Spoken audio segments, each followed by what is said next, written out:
وزي ما كان حسن عابدين عنده سر شويبس لو تفتكروا، هو كمان كان عنده سر من أسرار الأسلحة الفاسدة.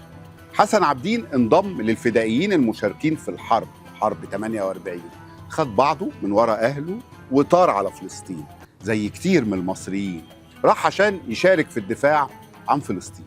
كان عنده كام سنة؟ كان عنده 17 سنة، لكن اتقبض عليه هو وبعض رفاقه واتحكم عليه بالإعدام. أيوة، اتحكم عليه بالإعدام.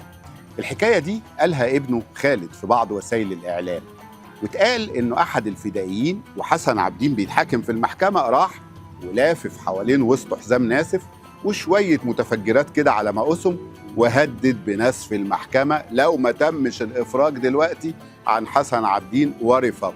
أفرجوا عنه. ليه بحكي لك الحكاية دي؟ عشان قصتنا النهاردة عن حرب 48 وكواليسها.